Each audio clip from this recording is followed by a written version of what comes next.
گفتار ادبیمون رو از سلسله رادیو تئاتر سر میکنیم.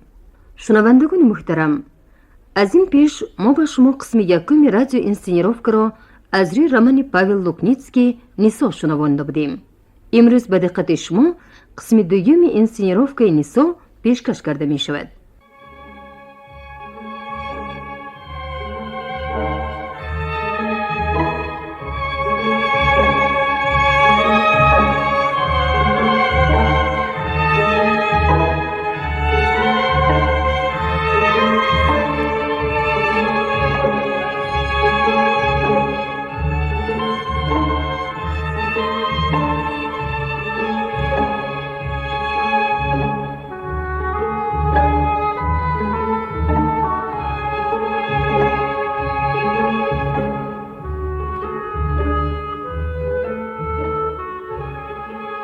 چند روز شاپیر و بختیار با مرکب از دامنه کوه سنگ کشاندند.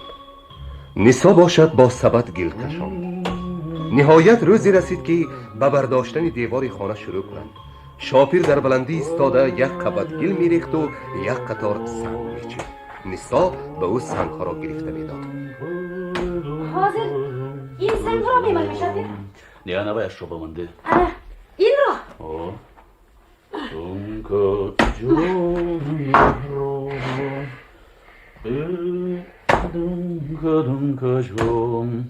از گپی تو معلوم می شود که در آن طرف گیاه کم می رویده است. کمتر و بدتر بوده است که گاو کبوتشاه در وقت چرای تابستانی هیچ وقت فربه نمیشد، بلکه وای کسل بوده است. اگر کسل می بود مردکی یخبار آن را از خالم نمی خرید. در دهه ما همه گاه ها خراب بودند، اما این گاو آنتر نیست. من وقتی که بار اول این گاو را تازه می کردم خودم حیران ماندم. یگان قبرغش هم نمایان نه. خیلی گاو کلان. تو هنوز گاوی کلان را ندیده ای. در رسی ما چنان گاوهایی هستند که در نزد آنها کبوت شاخ تو گوساله چه بریم می نماید. گاو آن طرف ایستاده تا برای سقف خانه یگان بالار درست هم یافت نمی شود در اینجا. بالارهایی که تو دیروز آوردی مگر خوب نیستن؟ خداوی سفیدار رو میگویی؟ چی؟ مگر بدند؟ در مملکت ما این خیل درخت را برای هیزم هم کار نمیفرمایند. بالارهای مملکت ما انا همین خیل غافس میشوند. همه چیزی مملکت شما نقض بوده است. این طور که باشد پس چرا به اینجا آمدی و در اینجا زندگانی میکنی؟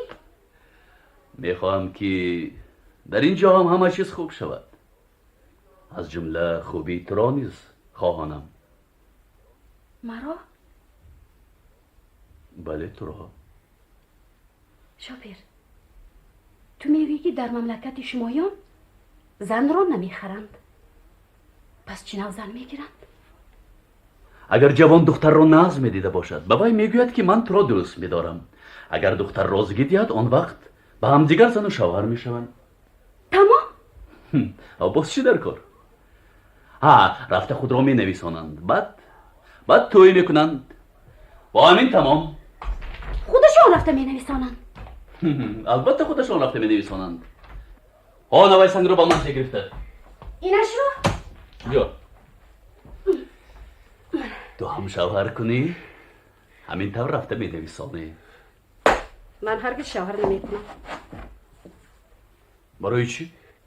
برای اینکه هیچ کس مرا دوست نمی دارد. من بد هستم. چی تو بد؟ البته بد هستم. میگویم که از برای من شده زمین و آسمان چپه می شده است. من نمیخواهم که برای من دنیا ویران شود. دنیا مگر بیکار مانده است که از برای تو ویران شود؟ مگر آنچه را که در مجلس در برای من میگفتند نشنیدی؟ خصوصا سخنهای استخوان ماهی را. و همه آن گپ‌های بد را از نادانیش گفت. نه، من در حقیقت بد هستم.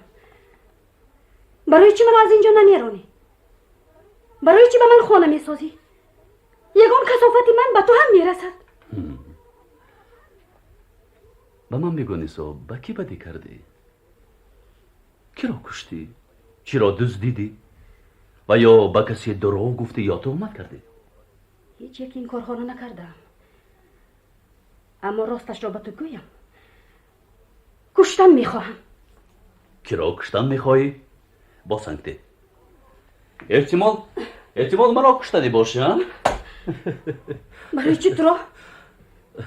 چرا تو چنین فکر میکنی؟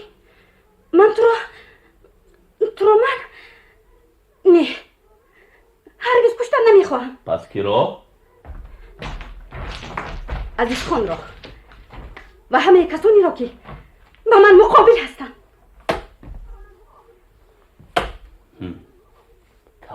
با سنگته نیسا درباره خود فکرهای بد نکن. تو بسیار دختری خوب هستی، مهنت دوست، صافدیل. گلریز از تو راضی. تو آخر همه وقت به کارهای و یاری میدی. البته یار میدیم، او تنهاست. تو تمامی روز در ده میگردی. بختیار در اینجا نیست. شوپیر بگو چرا بختیار اینقدر دیر کرد؟ چه به او دلگیر شدی؟ نه گلریز خواطر است. معلوم میشود که کاروان هنوز به والس نآمده است. احتمال بختیار در آنجا با آمدن کاروان منتظر باشد. شوپیر خوش؟ من یک چیز رو نمیفهمم. چرا نمیفهمی؟ چرا در اینجا همه گرسنه ایم گفته داد و فریاد میکنند؟ تو دیروز نبودی. زبیده آمده بود. گریه کنم به گلریز میگوید که گرسنه است. نمیفهمم برای چه گرسنه؟ سیب قاق و توت مویز دارم. مگر این خوراک نیست؟ وقتا که من در دو آب زندگی میکردم ما علف جوشانده میخوردیم، تنها علف. بعضا علف را هم نمیافتیم. مردمان سیاه‌تن خیلی پرخور و حریص بودند. به فکر من زندگانی اینجا بد نیست. البته اینجا زندگانی چندان بد نیست. و نزدیک بختیار با کاروانی آرد می آید. زندگی باز هم بهتر می شود. بیا نیسا بیا کار را زودتر تمام کنیم.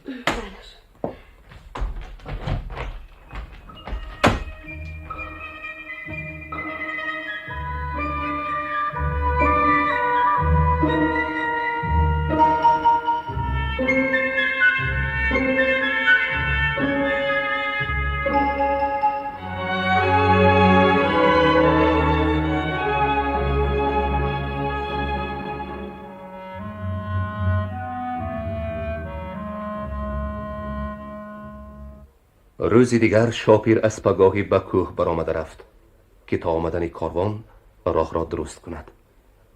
گلریز به کوههای سر به فلک نگاه کرده بی حرکت می ایستاد. نیسا به نزدش آمد. نه به چی نگاه میکنی؟ اگر بختیار امروز یا پگاه نآید کشت بهاری ما نابود می شود. کدام کشتی بهاری؟ اون داغ زرد را در بلندی کوه میبینی؟ ها میبینم. بختیار در آنجا امسال غله کاشته است. چرا در آن بلندی کاشته است؟ زمین نزدیک را از کجا میافت؟ من به او گفته بودم که بعد از مجلس رفته غله را درویده بیارد. وای باشد اول به والس رفته کاروان را همراه گرفته می آرم و بعد می دروم گفته رفت. همه وقت غم مردم را خورده هرگز غم خود را نمی خورد. به شاپیر هم گفتم وای هم بعد از آمدن کاروان رفته می دروم گفته جواب داد. خیر هیچ گپ نه. امروز پگاه کاروان که آمد رفته حاصل را میبون دارند. هوا ویران شده استاده است. باز 2-3 روز دیگر گذرد حاصل نابود شدنش ممکن. فردا خودم میروم. شما نروید، من میروم. سبت ها از قد تو درازترند. تو هیچ آنها را برداشته ای یا نه؟ نه برداشتم. این کار آسان نه. سبت در کتف در دامنه های نیشب یک پایه ایستاده به پای دیگر راه کافتن لازم می آید. برای این تجربه چندین سال داشتن در کار. اگر افتی تمام مردم گفتنگیر. خیر میلش نابود شود شدن گیرد. تا برگشتن بختیار برداشت میکنیم. پس بهاران چرا میکاریم؟ شاپر گفت که پروا نکن، یک نو میکنیم. نه به فکر شما از والست آرد آرند یا نه؟ اگر فکر مرا پرسی احتمال که نآرند. بهار سال گذشته بختیار از سوداگر به قرض غله گرفتن را نخواست. رفته از والاست یک خلطه غله تخمی آورد، به همان جا برآمده کشت کردنی شد. همه اهل دیه به وی خندیده گفتند که دیوانه شده است. ولی بختیار جان من به آن تپه برآمده زمینش را از سنگ ها تازه کرده غله را کاشت. انا اکنون که وقت غنداشتن حاصل رسید خودش نیست. نه اگر بختیار می بود غله را به چی انداخته می فراورد؟ از شوهر نوبهار ایساف سبد می طلبید. این فکر را از سرت دور کن، میشنوی؟ خوب شده است. نه به من کمی پشمته. من میخواهم جلابی بافم. انا این کار دیگر. نیسا پشم را گرفته به باغ رفت و به جای معین آن را رست کرد و راست به خانه نوبهار رفت. نیسا بیا نیسا، وقت ندارم. از توی خواهش نوبهار سبدهای کلانتان را به من داده است. من میخواهم به آن تپه برآمده غله بختیار کش کرده را قندارم. مایلش من سبدها را به تو میدیم، فقط ایساف نفهمد. او تو را دوست نمیدارد. میدانی بعد از مجلس مرا چنان زد که 3 روز تمام اعضای بدنم درد کرد. من به هیچ کس رخصت نمیدیم که مرا زنند. شبانه بیا شبانه. ایساف بر وقت خواب میرود. من سبد را در تک دیوار میمانم. آیسته گرفته بر. خب من بی وقت میایم. نیسا پس از به خواب رفتن گلریز آیسته از جایش خیست و به طرف باغ رفت. از دیوار جهیده فرامده به خانه نوبهار روان گردید. به خانه نوبهار رسیده بود که شرفه پای را شنیده به اختیار در جای خود ایستاده ماند. کسی می آید؟ احتیاط شو احمق. کیست؟ من. این توی نیسا. عجب، در این بی وقتی چی کار کرده گشتی؟ شبانه کجا می روی؟ با راهی خود رفتن گیر. قراشیر او را بین. انا شمایان در مجلس کی را حمایه کردید؟ این سبوک پا شبها خانه به خانه می گشت است. گوی از کجا بیایی؟ مانورا حاضر وقت جنجال نیست. رفتیم خیریت با سبد ندیدند. باز دوست هم میگفتند. لیکن در برغلتش چی باشد؟ نیسا به خانه نوبهار در آمده سبد را در جای معین شده یافت و زود از سولی بیرون شد.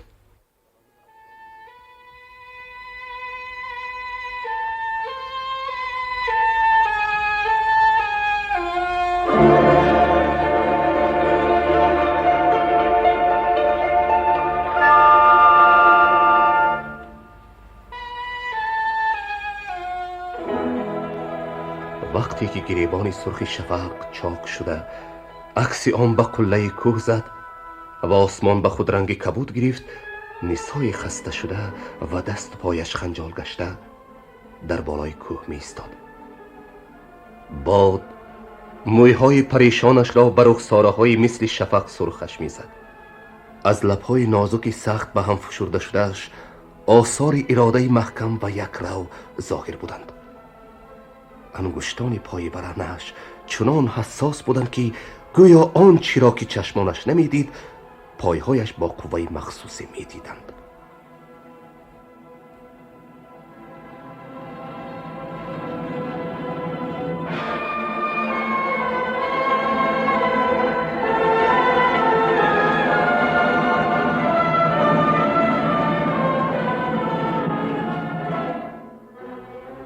شاپیر سحری از تأثیر خنکی بیدار شده دید که کوههای اطراف دیه با برف پوشیده شدند. به دیه هنوز برف نفتیده بود. حاضر بختیار و خداداد در کجا باشند؟ اگر آنها در والس منتظر آمدن کاروان باشند، امسال از آمدن آرد امید را کندن لازم. و یا اگر با آرد به راه برآمده باشند و از زیادی برف از عقبه گذشتن نتوانسته مانده باشند چی؟ اگر در حقیقت همین طور باشد، بختیار خودش با مرکب‌های پربار مانده خداداد را برای آقای پرستم میفرستاد. من باید حاضر به راه برایم.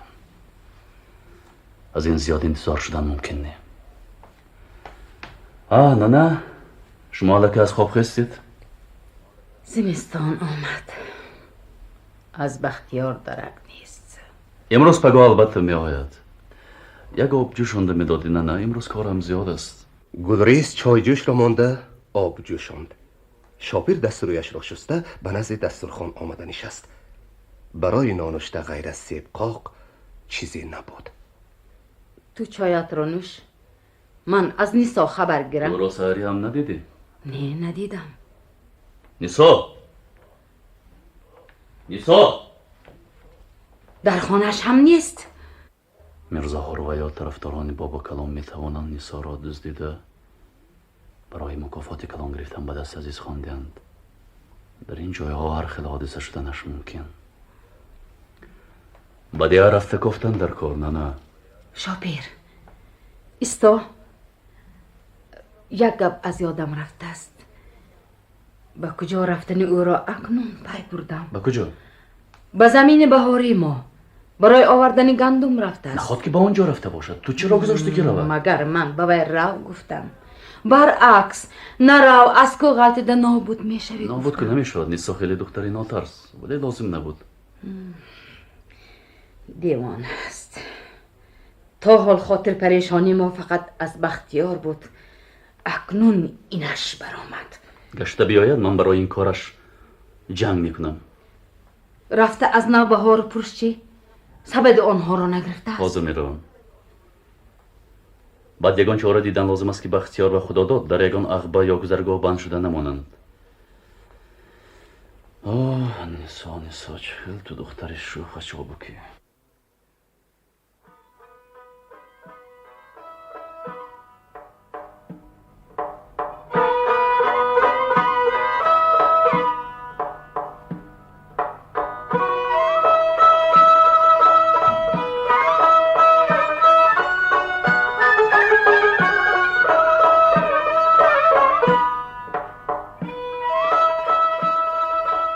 گلریز تنها مانده به کار بافندگی خود مشغول شد.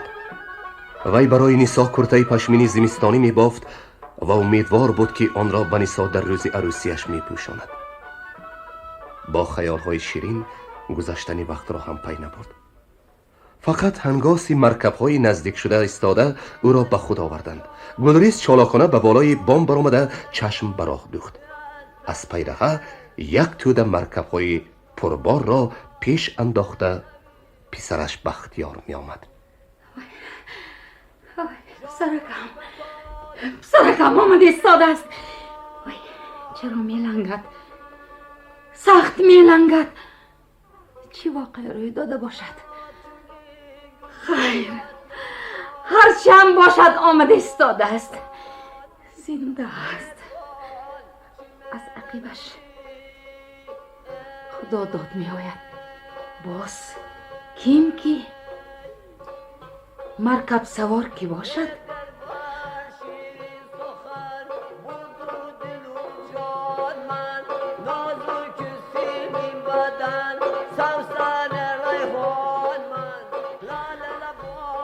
سر جانم سرودخانم می آید.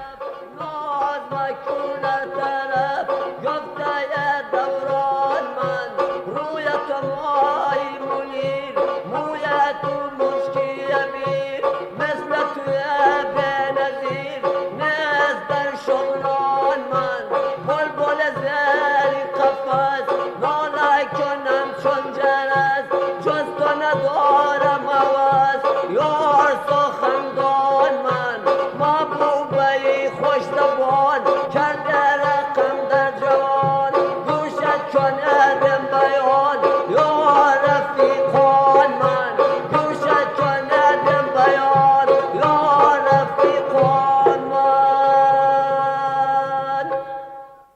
السلام علیکم مادر جان. صحت سلامت هستید ننه جان؟ الحمدلله. هزار شکر که آمدید. برای چی میلنگی پسرم؟ یک مرکبی ناوده برا با بالای پایم افتیده رفت. وای. ضرر ندارد. شما سلامت باشید شده است. ها خدا داد پسرم سلامت هستی؟ سلامت باشید خاله جان. رفیق دولتوه، این کس مادری من. برای کار به اینجا آمد. برای زنی روز در جای ما چه خیلی کار یافت میشده باشد؟ یا او زنی شو؟ السلام علیکم ننه. صحت و سلامت هستید؟ زبان ما رو میدانسته ای؟ رحمت به مهربانیت. خوش آمدی دخترم. رفیق دولتوه، تو بینشین دم گیر. در راه خیلی مانده شدی. مرا با نامم جیغ زدن گیرید. نامم مریم. خوب مریم بینشین. بیا خدا داد باری مرکب ها رو فراریم. خوب شده است. شاپیر کجاست؟ به دیه فرامد حاضر می آید. نیسا از هیچ کس نپرسیده به آنجا رفته است. با کجا رفته است؟ چی نو رفته است؟ برای آوردن گندم بهاری رفته است. از نو بهار سبد گرفته است. کاری خوب نکرده است. خیلی راهش خطرناک. چی آوردی پسرم؟ آرد برنج آوردم. با شاپیر سوغاتی 3 دانه تاقی، قند، تماکوی روسی، 1 لنده چای و 1 قوطی داروی ملتخم آوردم. رحمت به کماندیر روس که خیلی آدمی نغز بوده است. با والست روسها، قرغیز و ازبک و تاجیک های بسیار آمدند. مریم هم با آنها آمده است. خدا داد تو میتوانی به خانه‌ات برگردی. من خودم مرکب ها را بسته بارها را جا به جا میکنم. خوب نباشد من رفتم. نه بارها را با کجا میمانیم؟ تو آمدن شاپر برداشت کن. خوب شده است. بختیار برای نمدی که در تگ درخت انداخته شده بود آمده نشست. مریم را هم به نزدش مریم برد. اینجا بیا. گلریز 1 کاسه جرغات آورد. بختیار اول کاسه را به مریم دراز کرد. مریم 1 چند قلپ نوشید و گشته به بختیار داد. بختیار باقی مانده جرغات را نوشید و برای نمد دراز کشید. وقتی که گلریز باز 1 کاسه جرغات آورد، هر دو هم الکی خواب بودند. گلریز نزدشان نشسته خوابی آنها را پاسبانی میکرد.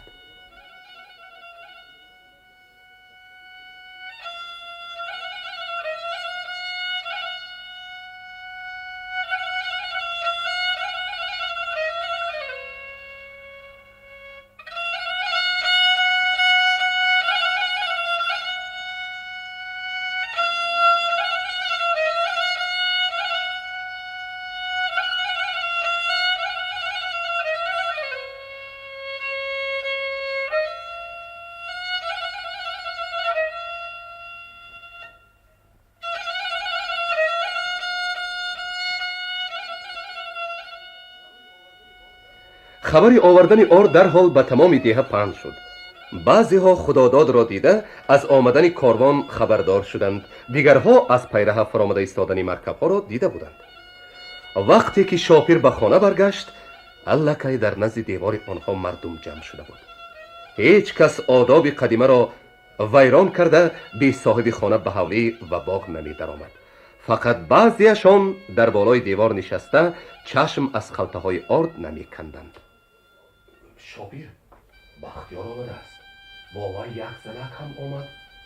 باید درست باشد. هر دو خوابیده. میدانم. آمدی شاپر؟ در راه خیلی مانده شدند. زود خوابشان بود. بگذار قدر بخوابند. نمیدانم این زن که باشد. به فکرم روس نی. باید تاجیک باشد. شاپیر مالهای آورده شده را از نظر گذراند و مرکبها را 1 1 از درخت گشاده به صاحبانشان که الکی در پس دیوار بودند سپرد.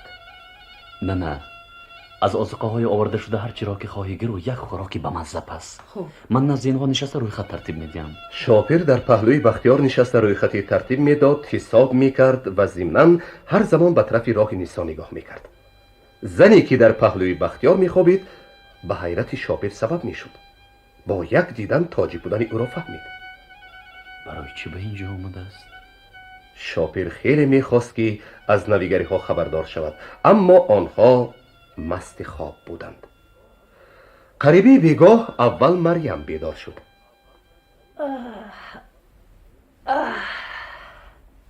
رفیق مدویدیف، شمایید. شما رو از روی شنیدن در اینجا شاپیر می نامند. شویتسوف با شما سلام گفت. شویتسوف؟ کی بود است تو؟ معاون نوی سرداری گارنیزون والستی. رحمت، فقط من او را نمیشناسم. اما او شما رو میشناسد. آوازه شما به آنجا ها رسیده است. شویتسوف رو شما باید شناسید. در اترد سیلکوف خدمت کرده بوده است. واسیلی ترینچیچ. اوه، او را میدانم. شویتسوف. جوانه که میده نازک. نظر به شما البته میده نازک، اما عموما آنقدر هم میده نه. شمالک فارم است و شب سیاهگون، دلم از درد وی گردیده بود. خودی خودش. یگان روزش به این سرود نمیگذشت. عسکری عادی بود، گربان را خیلی خوب مینواخت. نامش پیتکا باید باشد. درست است، پیوتر نیکولایویچ. او ما را با اینجا جیغ زده آورد. شما به اینجا برای کار کردن آمدید؟ ها، معلمه. مکتبتون کجاست؟ در اینجا چه مکتب شده میتواند؟ مگر مکتب ندارید؟ ما اکتیوی کمسمالان را جیغ زده مکتب تشکیل میکنیم. کمسمال اینجا از کجا میشود؟ مگر کمسمال هم نیست؟ من فکر کردم که در والسکی تشکیلاتی کمسمالی هست، البته در سیاه تنگ هم بودنش در کار. معلوم می شود که من در حقیقت با یک جای خالی افتادم. پس شما در اینجا چگونه زندگانی میکنید؟ میبینید چگونه زندگانی میکنم. این باغ، این خانه و مثل بختیار جوانانی برنا دوست و رفیقم میباشند. حالا که آمدید و در اینجا زندگانی خواهید کرد، کار و بار ما رو میبینید. همراه زندگانی سویتی برپا میکنیم. وای چیست؟ نگن؟ در شهر دادن. گفتن که در وادی های شرقی هر گونه حادثه ها شدنش ممکن، اما در هیچ کجا در کار نشد. چیزی خوب است، ولی بدی رفتنی شوید در خانه مانده روید، وگرنه بزن بودنی شما هم شوپه خواهند کرد. استیتی کاروان 4 ماه باز در کجا مانده بوده است؟ ما قریب بود که از آن امیدی خود را کنیم. 400 شتر به همه کوه‌ها بارکشی می‌کردند. تا وقتی که در وادی‌های شرقی بودند، شترها نقض می‌رفتند، اما همین که به والس نزدیک شدند، از گذرگاه‌های کوهی پربرف گذشتن برای آنها ناممکن شد. در بعضی جای‌ها برف خیلی زیاد است. در کجا بند شده ماندید؟ در نزدیکی کویل نمک. یک قسم همراهانمون برای اسب آوردن به حدود شرقی رفتند، اما دست خالی برگشتند. 1 ماه در پایان عقبه منتظر ماندیم. برای شترها چیزی خوردنی یافت نشد. 90 شتر نابود شد. عقیب گردیم نمی شود. از عقیب هم برف همه جای را زیر کرده بود. نصف بار را در راه ماندیم. اکنون آنها را در بخاران آوردن لازم می شود. خودمون تقریبا 200 کیلومتر راه را طی کرده نهایت آمده رسید. خیلی عذاب کشیدیم گوید. به سیاهتن باز یک چند نفر کارگران آمدنی بودند. انوفریف نام فیلچر، دیکن نام کمسمال کاپیراتر، به تمام قشلاق‌های کلان آدمان تعیین شده بودند. بعضیشان در راه کسل شدند.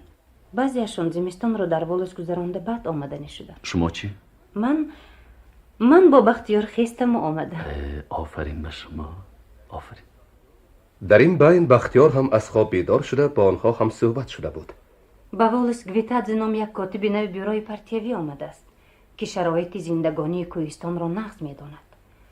او فرمود به شما گویم که گپ در سری به اهالی محلی فهمانده دادن ترتیبات و چاره‌بینی‌های سویتی می باشد که در کوهستان بلند گذرانیده می شود.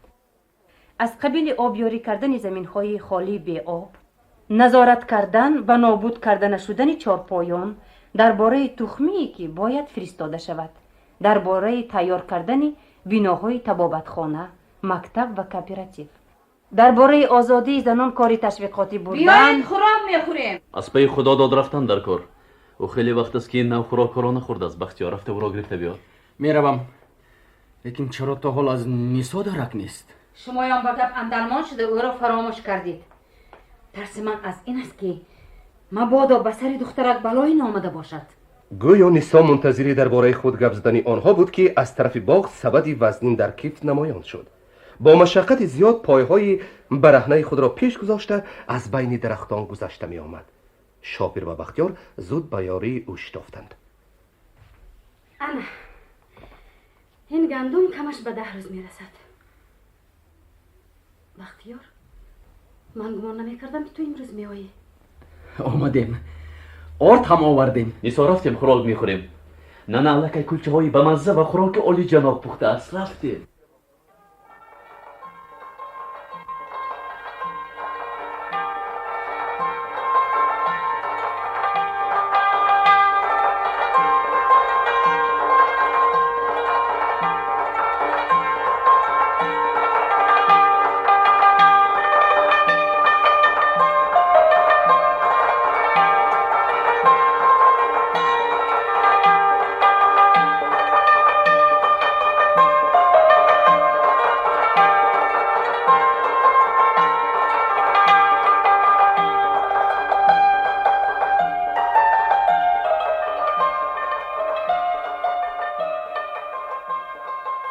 روز دیگر بعد از نهاری شاپیر نقشه خود را درباره تقسیم آرد فهماند.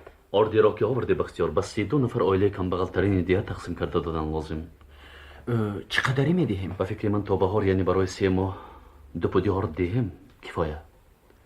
به هر حال تا بهار از گرسنگی و علفخوری نجات میدهد. 20 پود آرد را برای احتیاط نگاه داشتن لازم. به فکر من 8 پود برنج را هم نگاه داشتن لازم. روزهای عید یا به مناسبت اجرا شدن کارهای جداگانه به طریق مکافات میدهیم. درست. امروز باید آرد را تقسیم کرده دهیم.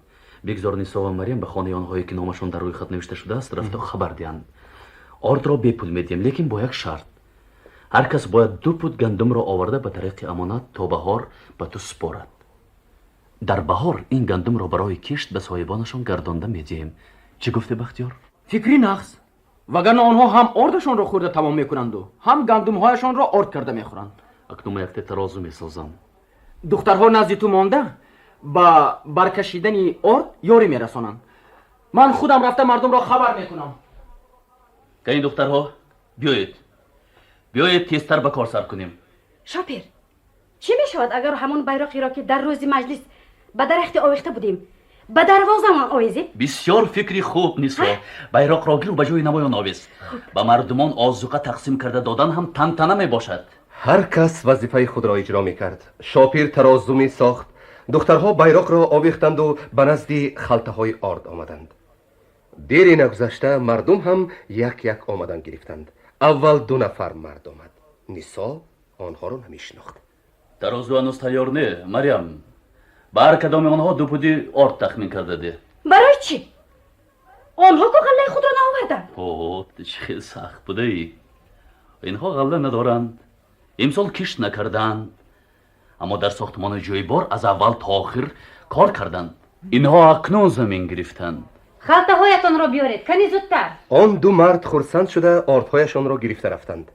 در این بین آهسته و گویا که ترسیده زبیده به حولی در آمد. از پس وی تمشق مرکبی نمایان شد. زبیده از بالای مرکب 2 تربه وزین را فرآورده کشاله کنان به خانه در آورد. اینجا بیا.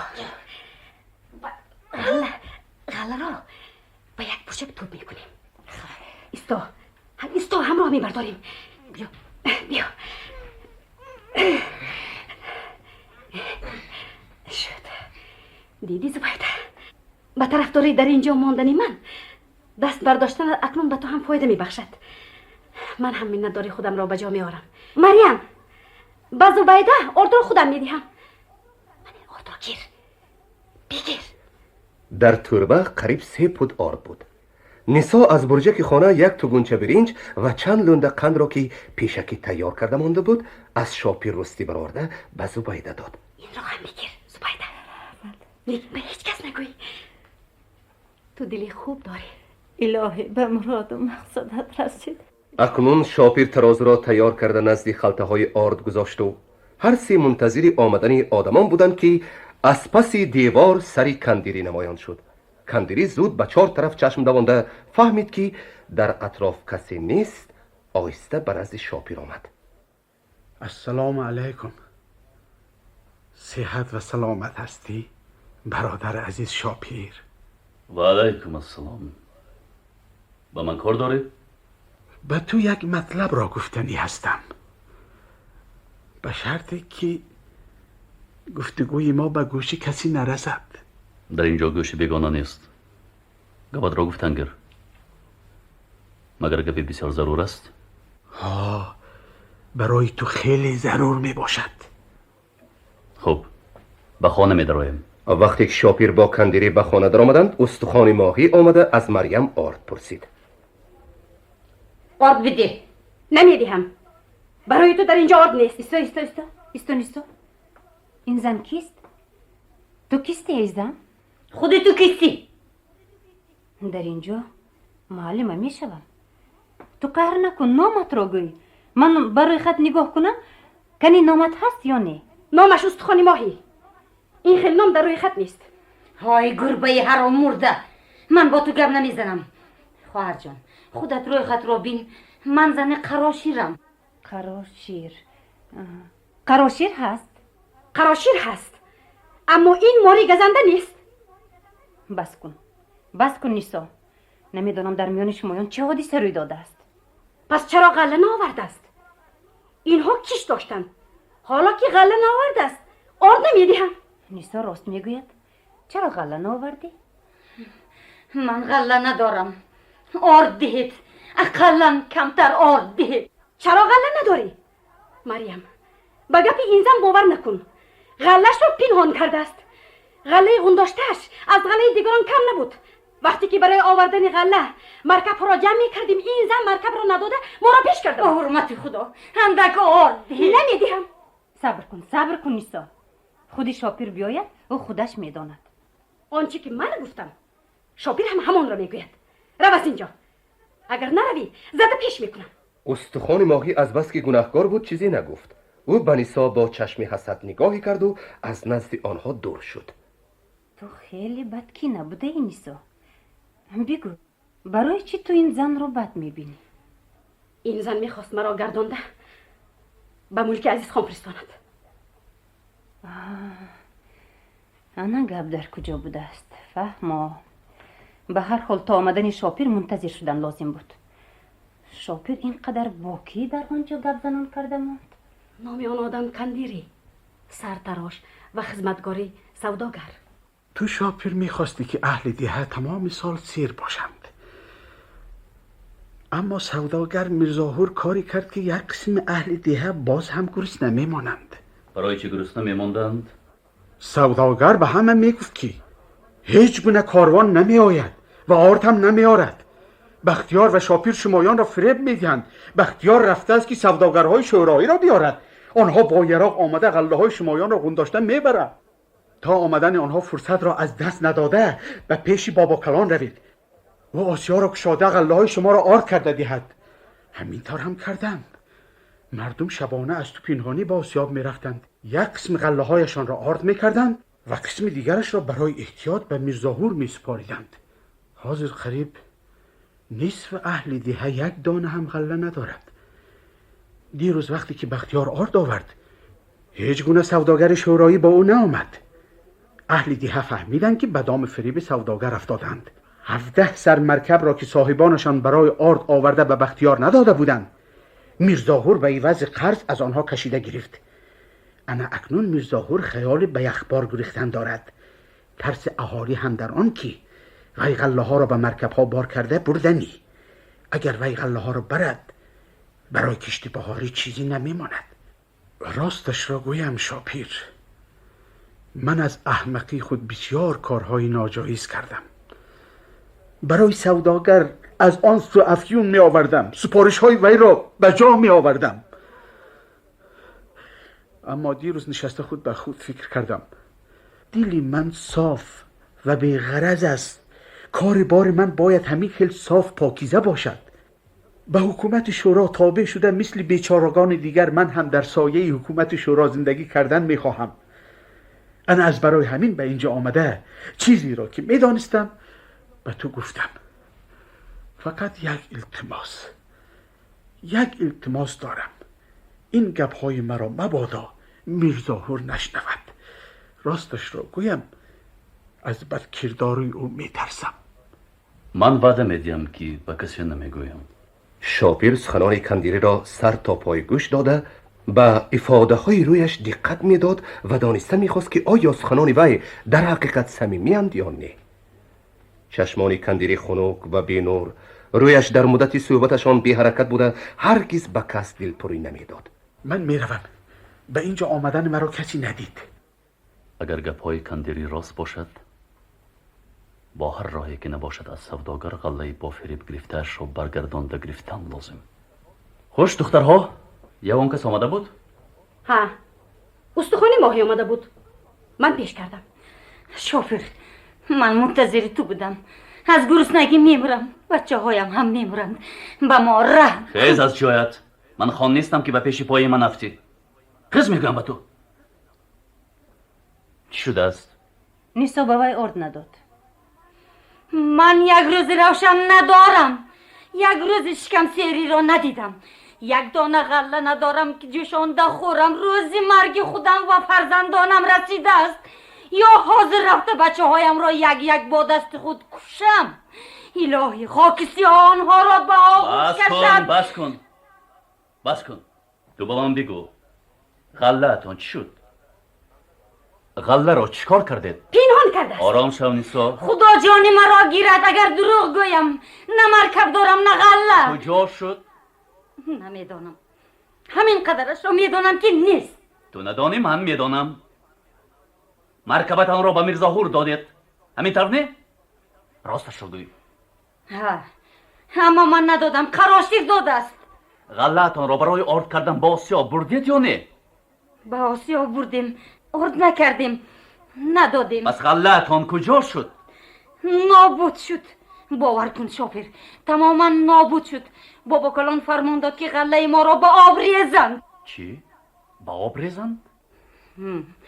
من زاروی تولا کردم که گندم ما را آرد کرده دهند، اما آنها شما طرفداران حکومت شورایی گندم شما حرام گفته با آب ریختند و مایان را زده پیش کردند. انا اکنون که بودنی سوداگر را شناختی؟ تو گناه نداری.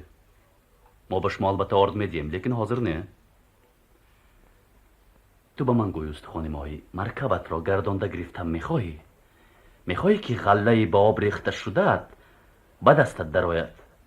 میخواهی قرارشیر بعد از این افیون نکشد و بچه هایت در آینده سیر باشند. فدای خاکی پای کسی گردم که به من این راه نجات را نشان دهد. حاضر به ده رفته آنچه را که سوداگر در حق تو کرد به مردم بگو. مثل تو آدمان ترسانچک حالا بسیارند. به همه بگو که حاضر شاپیر آمده غله و مرکب های سوداگر گرفتگی را از او کشیده میگیرد و به صاحبانش برگردانده میدهد. من قول میدیم که به همه فقیران آرد دهند. اول آرد بدهید. تو اول گفته مرا اجرا کن. از سوداگر نترس. دور و زوری وی تمام شده است. اکنون دور کمبغلان. نترس زود رو. استخوان ماهی با سری خم به طرف دیه روان شد. پس از اندکی بختیار نیز برگشت. میدانی شاپیر، اهل دیها برای آرد آمدن میترسن، چون که غله ندارن که به این وضعش دهند. مسئله روشن بختیار. اکنون گوش کن من چی میگویم. ما هر دو حاضر به دیه میرویم. همه اهل دیه را جمع کرده به دکان سوداگر زیر کرده میرویم و اون چی را که از مردم گرفته است طلب میکنیم که برگرداند. خب من هم میروم. فقط اول با مرکب خودمان 2 پود آرد بار کرده برده به خانه استخوان ماهی پرتافته بیا. بگذار وی فهمد که وعده من مثل وعده سوداگر نیست. هنوز به خانه وی ندر آمده به تمام اهل دیه آوازه می شود که ما به خانه استخوان ماهی آرد فرستادیم. مریم، شما در را محکم کنید. امروز به هیچ کس هیچ چیز نمیدیم. بیا رفتیم بختیار. رفتیم. تخمین شاپیر درست بود. همین که به دیه در آمد یک گروه کمبغلان پرتشویش و در هیجان را دید. آنها آنچه را که پیش از این از یکدیگر پنهان می داشتند حالا در یک جا محاکمه می نمودند. حکومت از همه چیز خبردار شده است. سیرها آشکار شدند. آنها فقط درباره این محاکمه می نمودند که حکومت با وجود همه این کارها آرد می دهد یا نه. آنها فقط اکنون همه جبر و ناانصافی و حیله‌گری های چندین ساله سوداگر را فهمیده بودند. شاپیر با بختیار در بین کمبغلترین اهالی دیه نشسته حقیقت حال را با زبان ساده فهمانده آنها را دعوت نمود که با همراهی شاپیر و بختیار رفته از سوداگر مالهای خود را کشیده گیرند. در یکان در اطراف شاپیر خلق بسیاری جمع شدند و همه مثل سیل به طرف دکان سوداگر حرکت کردند. سوداگر به مقابل خلقی به غضب آمده ایستادگی کرده نتوانست. خلق به دکان و تخانه های او زیر کرده در آمده چیزهای خودشان را گرفته می برآمدند. نیسا با همراهی استخوان ماهی خلطچه افیوندار را کافته یافت و در نزد اهل دیه تمام ذخیره افیون را به دریا پرتافت. خود همان روز هر یک عائله به عوض آرد گندم آورده دادند. همان بیگاه در خانه کمبغلان توی بود.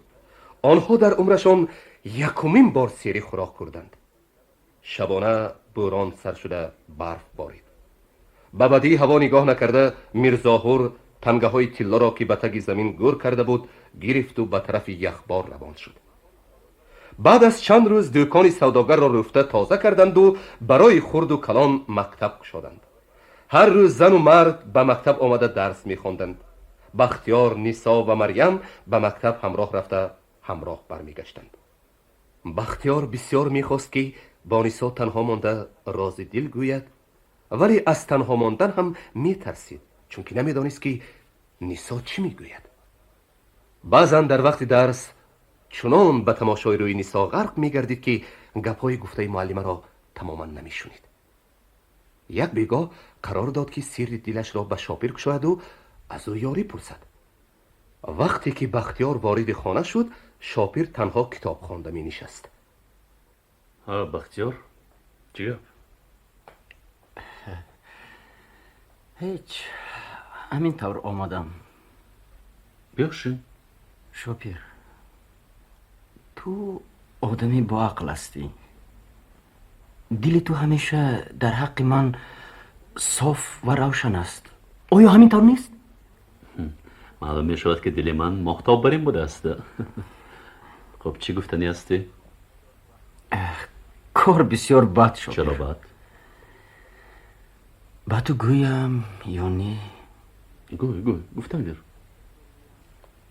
راستش را گویم من احتمال که دیوانه شده باشم. از تو یک التماس دارم. با نیسا بگو که با من زن شود. زن گرفتنی شده؟ با فکر من این طور شود خوب می شود. البته خوب می شود. وقتش رسیده است. اما به نظرم نیسا هنوز خیلی جوان است. بگذار حاضر نامزدی تو شود، بعد از یک چند سال با او خاندار شدنت ممکن می شود. خودی او راضی؟ من از وی نپرسیدم.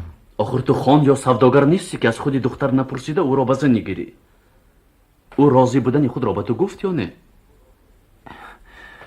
من رازیگی او را نپرسیدم. به جای من تو از وی پرس. اگر من از وی پرسم البته نمیگوید، اما اگر تو پرسی سخنی تو را نمیگردانند. بختیاره مگر این گونه کارها را دیگران حل میکنند. تو روی راست بگو، او را دوست میداری یا نه؟ با فکرم دوست میدارم. وای تو چی؟ اینش رو نمیدانم. با وی گپ زده دلش را دانستن در کار. چی نو دانستن؟ میبینم که کله تو در جایش نیست. چون رفیق البته فرما میدیم امروز به نزد وی رفته از خودش روی راست پرس. نیسا با من زن شدن میخواهی یا نه؟ انا بعد جواب او را آمده به من گوی. خوب. بختیار رفت. شاپیر تانست شب از جای خود نجنبیده پس هم چوبک کشیده نشست. بعد حتی چراغ خانه را نکشته به جای خواب در آمد. بختیار هم برگشتن آمد.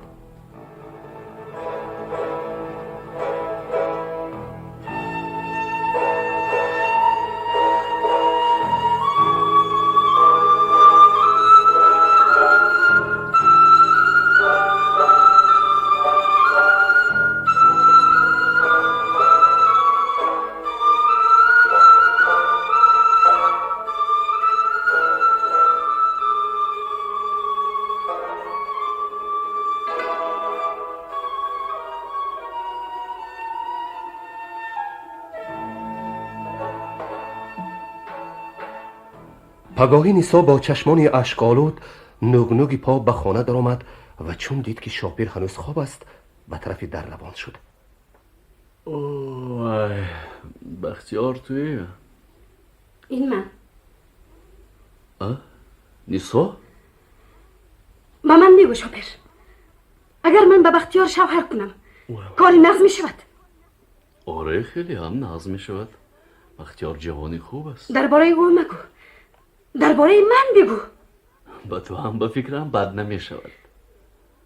شاپیر تو هم به من این طور میگویی؟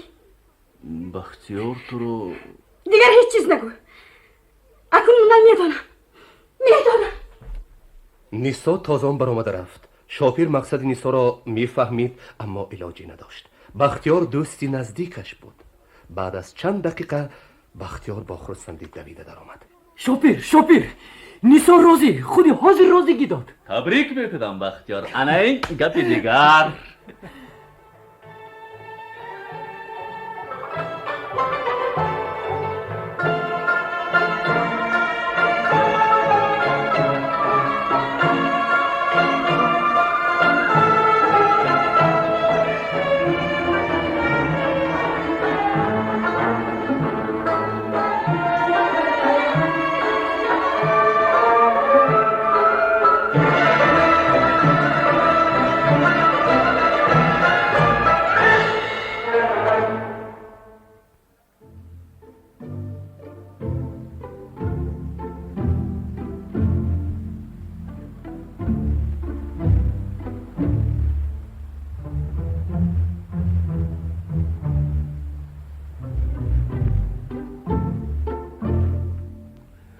از پیرهی درکی باران شسته برف و سنگ‌ها زیر کرده در بعضی جایها قریب کس ناگذر شده بود.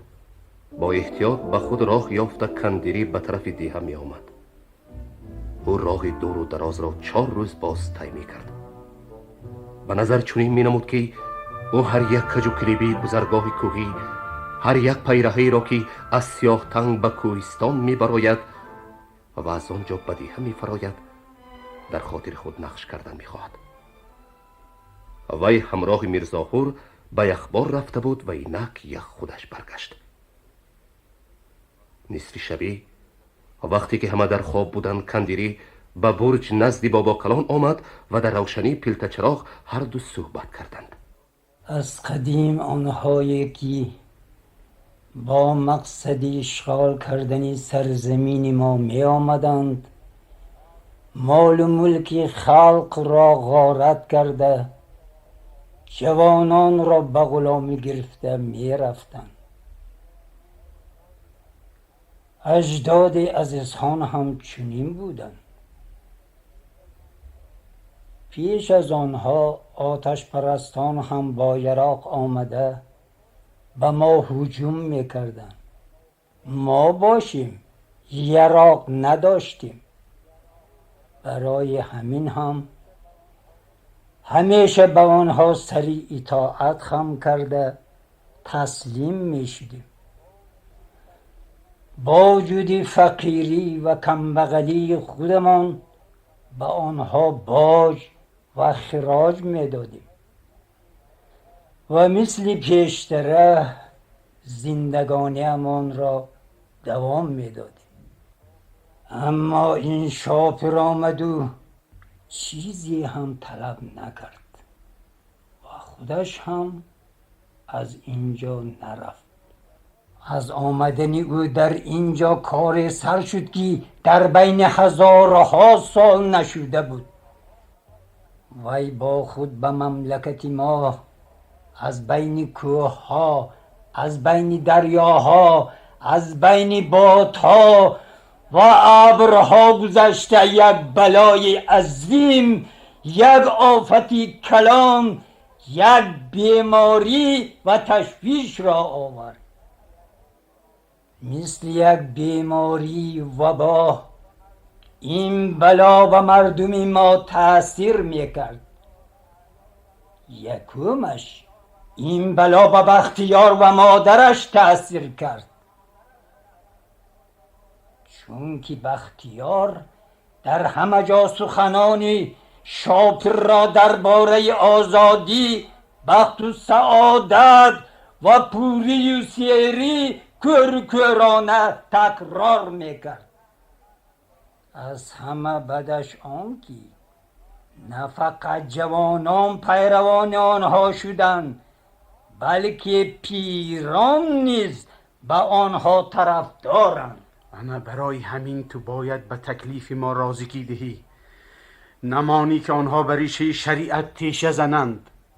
به گفتی تو مرا خان اعلان کردم ممکن، اما دل کسانی که از راه شریعت برگشتند به خان وفادار و صداقتمند کردن امکان ناپذیر. دل مردم را از غبار پاک کردن ممکن است. با کدام راه؟ به واسطه ترساندن، با غضب الهی، به واسطه جزا نهایت، این گرد غبار را با خون شستن. نه، ریخته شدن خون خلق خود را هرگز نمیخواهم. آنها جزای خود را بگذار از دست خدا بکشند، نه از دست من. نه، دستهای تو باید واسطه اراده خدا بشوند. نه، اراده الهی به واسطه احتیاج ندارد.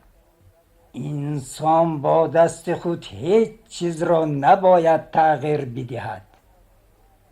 این باعث غضب پروردگار می شود. سستی اعتقاد و بیقراری باعث ویران شدن فرموده های خدا می شود. پس به این حالت ها راه دادن لازم نیست. خوب بابا کلان، فرض کنیم که تو چشمانت را برای اندک مدت پوشیدی و در همین مدت کوتاه تمام کارها و زندگی دیگر شد.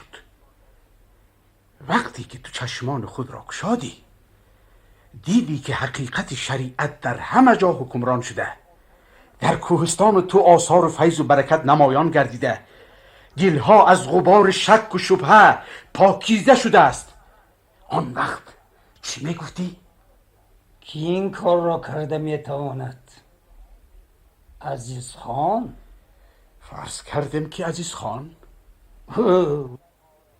او یخباریست و در سیاه تنگ چکار دارد؟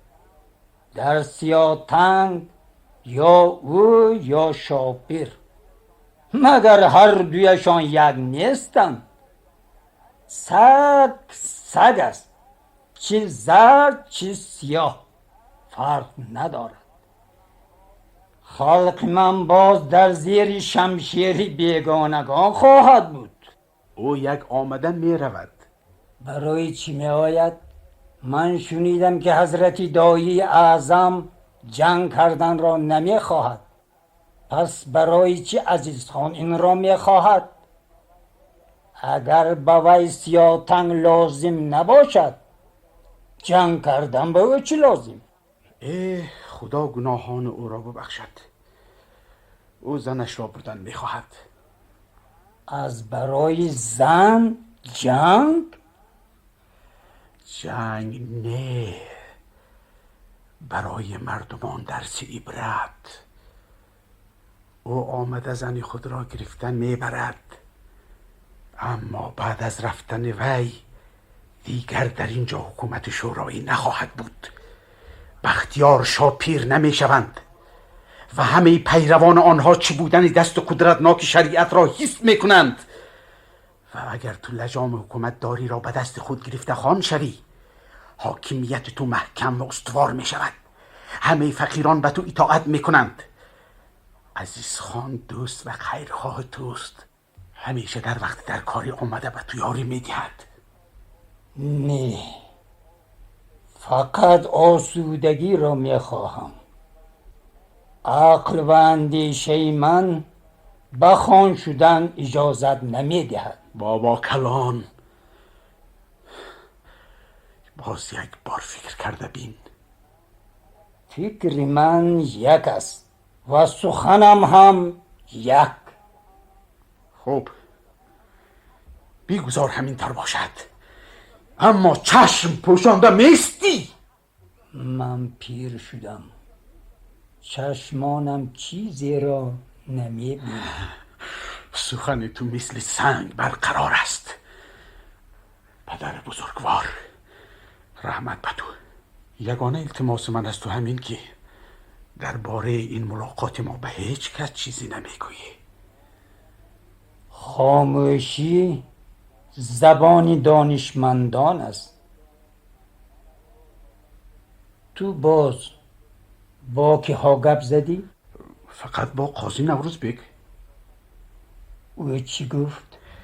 راضی بودن خود را بیان کرد. باز او مثل اولا قاضی شده خلق را سود خواهد کرد. میرزاهور گشته می آید یا نه؟ معامله های وی در اینجا تمام نشده است. خب تا روز سفید شدن من باید روم. در روشنی ما شناختنشان ممکن. کندیری خم شده از دری پستی برج برآمد و در آغوش تیره شب غیب زد. او از صحبتش با بابا کلان ناراضی بود. بعد از چند روز در سیاه تنگ ژنده‌پوشی پیدا شده با پیرهن به وادی فرآمد. خود را از مردم پنهان کرده شبانه به منزل کندیری آمد. کیسته؟ بهارا هستم. السلام علیکم و رحمت الله. و علیکم السلام. حمد و ثنا به خداوند تبارک و تعالی، به آفرنده آفتاب و مهتاب، به هستی آورنده جماد و نباتات و به خلاق کل کائنات و به جان و رزق دهنده ما و تو. سلام علیکم. سلام علیکم. گپت را بگو. عزیز خان منتظری جواب بابا کلان است. همه چیز تیار و آماده می باشد. یراق هایی که به تو وعده داده بودند به 7 اسب بار کرده شده در راهند. به اسب 8م فرنگی سوار شده، 2 نفر پیاده هم با وی همراه می باشند. فرنگی به من فرموده است که به تو عرض کنم عزیز خان می ترسد که از این واقعه و تیاری ها دایی اعظم خبردار نشود، زیرا او با روس‌ها جنگیدن را نمی خواهد. عزیز خان از غضب و عتاب او در خوف و هراس است. اگر این کار به زودی سر کردن نشود ممکن است که دایی اعظم فهمیده من نماید. فرنگی به عزیز خان چنین مصلحت داد که تمامی گذرگاه ها را برای گذرندگان به آن طرف بسته محکم نماید که این خبر به آنجاها نرسد. حالا باید تو تمامی تفصیلات را حتی در کجا سوزانده شدن آتش ها را معین کرده به آنها خبر دهی. همش همین؟ بله. فرنگی چقدر و چه خیلی یراق ها آورده است؟ 12 مرتین که در بالای هر کدام آنها کلمه ماشاءالله نقش کرده شده است. 33 دانه میلتقی نوی 11 تیرکی مثل آنها را تا حالا ندیده بودم. تیر دارند؟ به هر یک میلتق 100 تیر. بسیار خوب. زود از اینجا برگشته خبر بده که بابا کلان به خان شدن راضی شده. به عزیز خان سلام و پیام بفرستد. قاضی نوروز بیگ بعضی تعلیمات های دیگر را به جا می آورد. به عزیز خان بگوی که آن زن اینجاست و به هیچ کجا نرفته است. باز فهمان که تا رسیدن جواب من منتظر شود، هرگز شتاب نکند. شاپیر به نزدیکی برای آوردن کاروان می رود. آنها راه ها را درست می کنند. برای سوارهای ما راه گشاده می شود. بگذار در لب دریای کلان لشکر را به هجوم تیار نموده به اشاره من منتظر استد. در جای برآمد دریا 2 آتش گیرانده می شود. در بالای دیه 3 گلخن افروخته خواهد شد. تو وظیفه خودت را می دانی و باید در غفلت نمانی. به فرنگی بگو که به وضعیت پیرهن دقت کند. همین که شاپیر از لب دریا گذشته رفت، بگذار وی در حال به این طرف بیاید. باز به فرنگی از نام من بگوی که گرگی که پیش از بیدار شدن چوپان به گله هجوم کرده است، بیرنج و بیترس گوسفندها را میخورد. فراموش نکن، عیناً همین طوری که گفتم بگوی. وی خودش معنای این گپ ها را میفهمد. خب برو. کسی آمدن تو را ندید؟ هیچ کس. خوب خوب. زود رو. ژنده‌پوش به همان طرز اوله به کندیری دعا کرده تعظیم کنان از آستانه برآمد و در تاریکی شب از نظر ناپدید شد.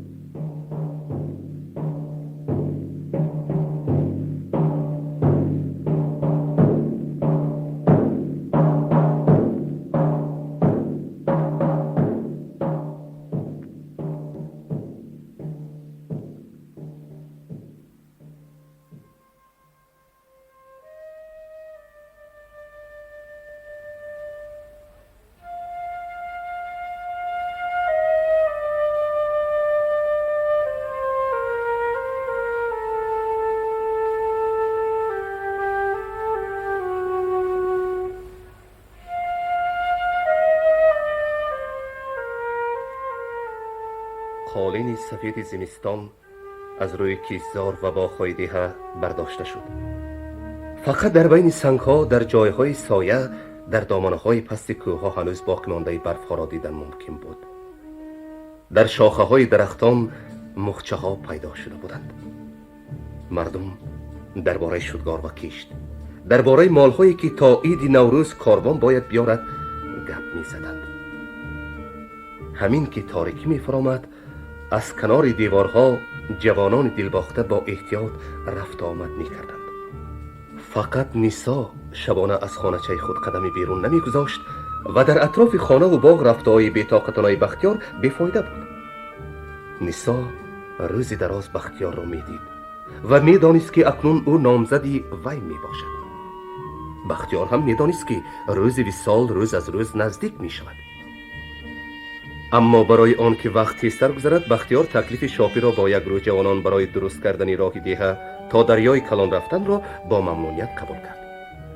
6 نفر از اهل دیه با همراهی بختیار بیل، کلند و نیماها ذخیره خوراک گرفته از سیاه تنگ برآمده رفتند.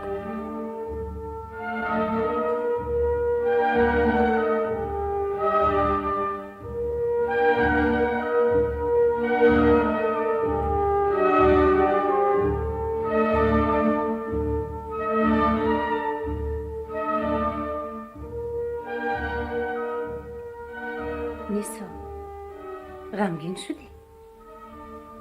نه. پس درباره چی فکر میکنی؟ تو هیچ چیز را نمیفهمی مریم. نیسا راز دلت رو به من بگو. میخواهم غمیت رو فهمم. برای چی تو این خیلی مشوشی؟ من امیدوار بودم که خوشبخت و سعادتمند میشوم، اما تو با من میگفتی که من در کارهای خود آزاد هستم.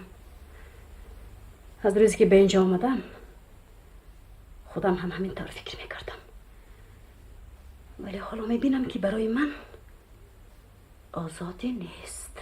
برای چی؟ چرا من شوهر میکنم؟ مگر تو این رو نمیخواهی؟ آخر تو که او رو دوست میداری. چی را دوست میدارم؟ چی را؟ البته بختیار را. من دیدی مریم جان، برای همین هم من با تو گپ نمیزنم. من بختیار را دوست نمیدارم. او خوب است، خیلی آدم خوب است، اما من او را دوست نمیدارم. آخر تو خودت به شوهر کردن با او راضی شدی؟ درست است، راضی شدم. او مرا دوست میدارد. من از این سخنانت چیزی نمیفهمم. پس تو چی؟ انا دیدی تو نمیفهمی. من او را هیچ وقت دوست نمی داشتم. پس کی را میخواهی؟ هیچ کس را. اگر میخواستم هم چیکار کرده میتوانستم؟ شوهر میکردی؟ اگر او به من چیزی نگوید. او کیست؟ هیچ کس. فقط میخواستم دانم که اگر یگان کس میشد چیکار کردن در کار بود. اگر مرد به زن چیزی نگوید، چیکار کردن لازم؟ در آن وقت زن خودش باید به وی گوید. نه مریم، من هیچ کس رو دوست نمیدارم. هیچ کس رو. از بین چند روز گذشت. شاپیر برای آوردن مال به والاس رفتنی شده خداداد رو نزد خود جیغ زد. خداداد، من باید خودم به والاس رفته چیزهای درکاری را طلب کنم. هیچ کس مثل من احتیاجات و طلبات سیاه تنگیان را نمیداند.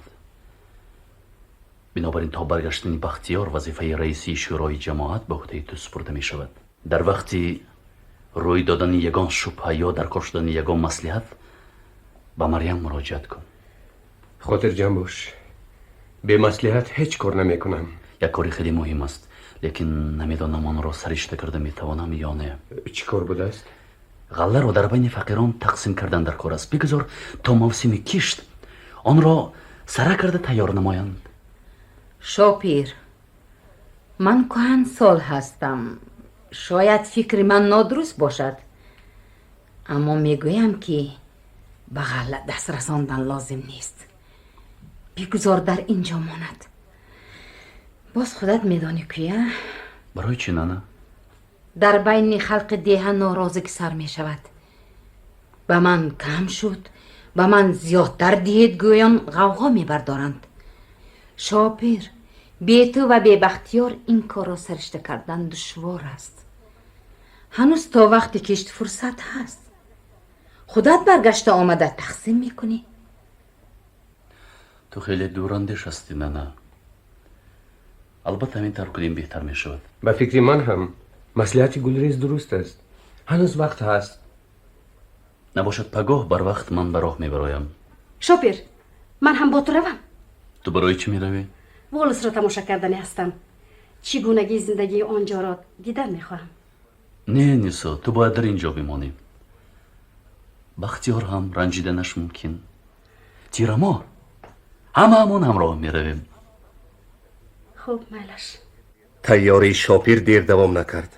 او از چوب تگمه ها ساخته به گیمناستیارکه یماقین خود دوخت.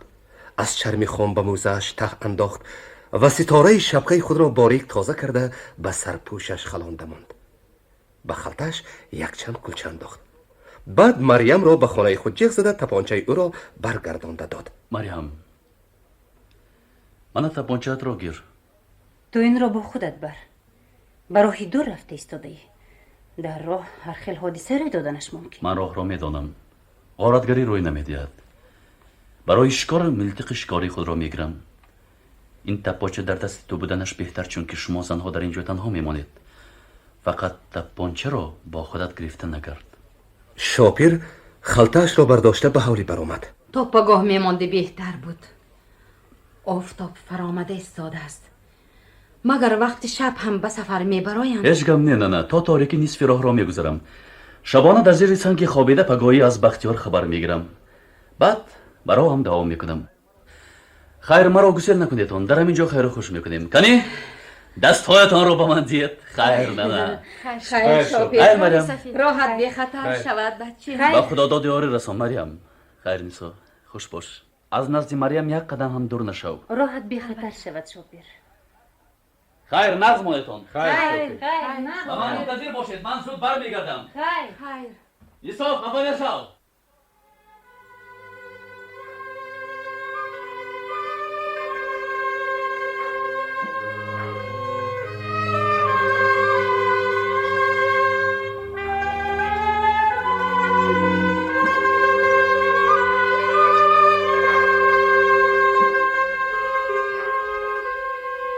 تا از نظر غایب شدن شاپیر نیسا از راه چشم نکنده ایستاد. البته نیسا از دل شاپیر خبر نداشت و نمیدانست که او هم با خود غصه جدایی را میبرد و این جدایی برای او نیز غم انگیز است. همین که هوا اندک تاریک شد، نیسا و مریم به جاگهی خواب در آمدند. نیسا با دقت به نفس کشی مریم گوش میداد. وقتی که به خواب رفتن مریم باوری حاصل کرد، کرته‌اش را پوشید و از خانه برآمد. بعد خیلی با احتیاط از نزد خانه گلریز گذشته به عمارت ناتمام مکتب نزدیک شد. از آنجا تگونچه‌ای را که هنوز روزانه تیار کرده مانده بود گرفت و از حولی برآمده از پس شاپیر رفت. او راه نمی رفت بلکه می دوید. پس خرسنگ های کلان را دست کرده می دید که مبادا شاپیر خواب نکرده باشد. در اینجا هم نیست.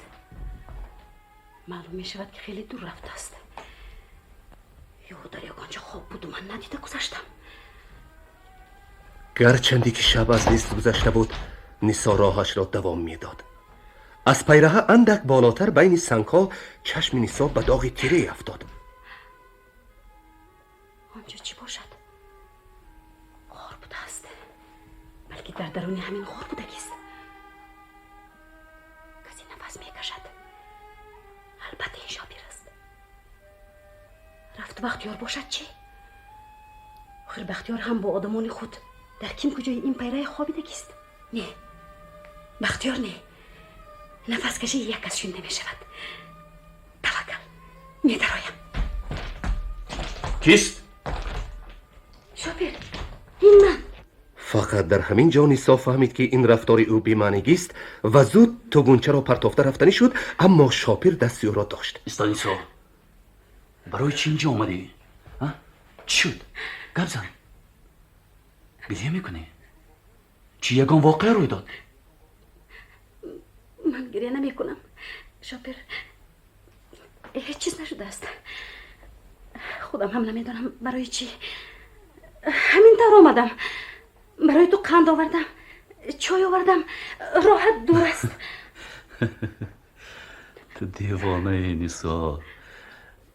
شاپیر یک باره همه گپ را فهمید و نیسا را به طرف خود کشیده سرش را به سینه‌اش گذاشت و مویهای پریشان او را نوازشکارانه سیله نمود. آرام شو، آرام شو نیسا.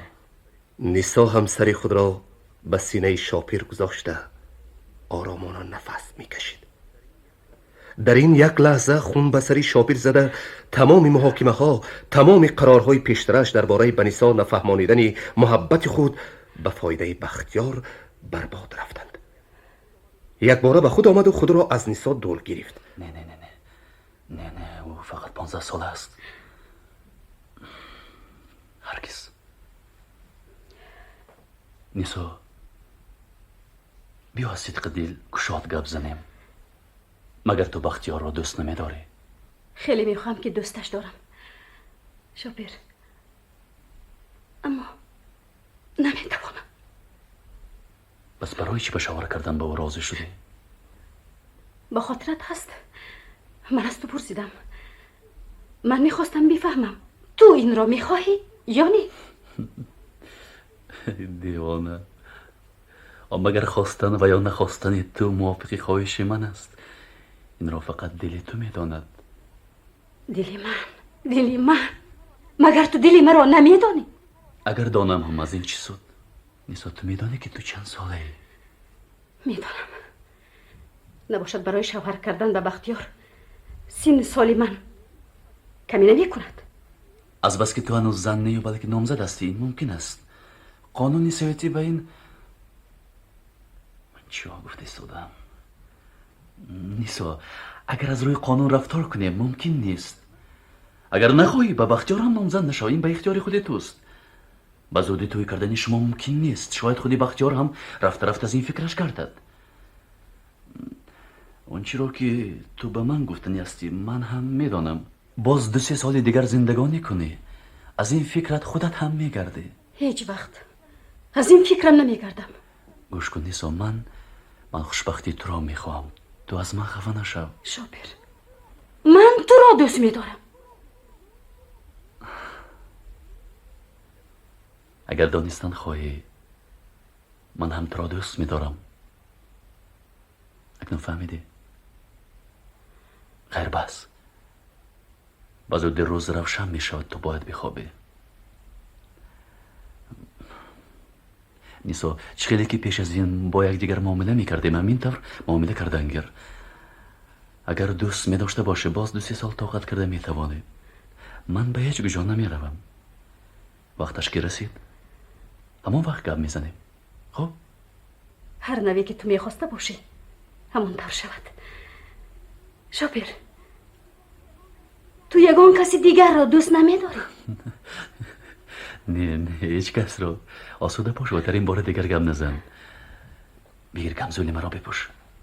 ببین در یک کرته آمده از خونکی لرزیده ایستاده. شاپیر کمزولش را کشیده به بالای نیسا که در روی سنگها لنده شده خوابیده بود پوشاند.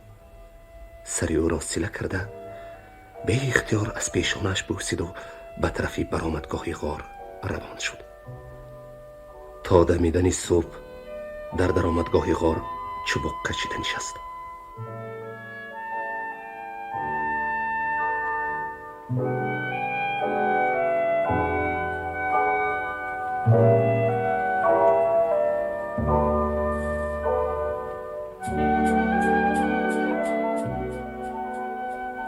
همین که صبح دمید دور و دراز به نیسای خوابیده نگاه کرده ایستاد و ملتقش را به کتف پرتافته تو گونچه نیسا آوردگی را به دست گرفت و از خلطه خود 2 دانه نان را برآورده بالای سر نیسا گذاشت.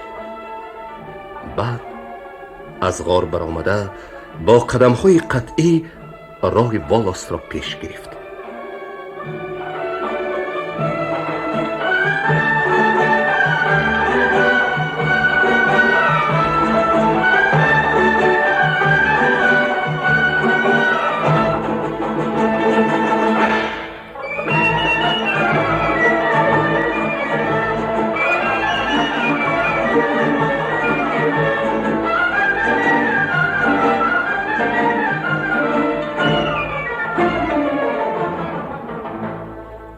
شما دوام رادیو انسینیروفکا را از روی رمان پاول لوپنیتسکی نیسو شنیدید.